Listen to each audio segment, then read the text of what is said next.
ஏன் சில மலைகளின் உச்சி கூர்மையாகவும் சில மலைகளின் உச்சி மென்மையான தட்டை போலவும் இருக்கின்றன?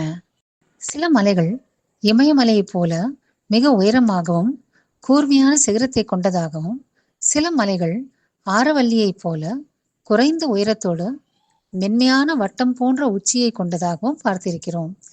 இமயமலையைப் போல கூர்மையான சிகரம் கொண்ட மலைகள் வயதில் இளைய மலைகள். அவை இன்னமும் உயர்ந்து கொண்டேதான் இருக்கின்றன. ஆனால் ஆரவல்லி போன்ற மலைகள் மிகவும் பழமையானவை.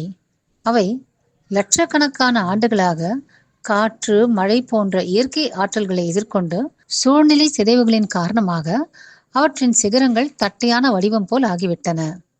சுமார் 4 முதல் 5 கோடி வருடங்களுக்கு முன்னால் இமயமலை உருவாகியிருக்கிறது. இதுவா புதிய மலை என்று நாம் நினைக்கலாம். ஆனால் உலகின் மிக பழமையான மலைகளில் ஒன்றான ஆரவல்லி மலை சுமார் 250 கோடி முதல் 320 கோடி ஆண்டுகளுக்கு முன்னால் உருவானது. ஆக ஆரவல்லியை விட இமயமலை மிகவும் இளையமலைதானே. இமயமலையின் கீழ் உள்ள நிலத்தட்டுகளின் அசைவு மற்றும் மோதல்களால் இன்றும் இமயமலை ஆண்டுக்கு சுமார் 5 மில்லிமீட்டர் அளவு வளர்ந்து வருகிறது என்று ஆய்வுகள் கூறுகின்றன. ஆனால் ஆரவல்லி மலையின் கீழ் உள்ள நிலத்தட்டுகள் மோதிக்கொள்வது நின்று இப்பொழுது ஆரவல்லி நிலையான பகுதியில் இருப்பதால் அதன் வளர்ச்சி நின்றுவிட்டது.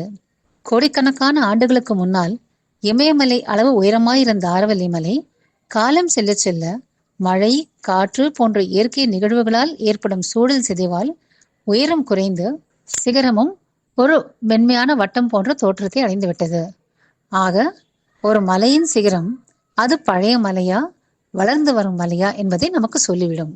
இயற்கை மற்றும் வனவிலங்கு பாதுகாப்பு குறித்த எங்களின் காணொளிகளை தொடர்ந்து காண எங்கள் சேனலை சப்ஸ்கிரைப் செய்து எங்களுக்கு ஆதரவும் ஊக்கமும் அளிக்குமாறு கேட்டுக்கொள்கிறேன்.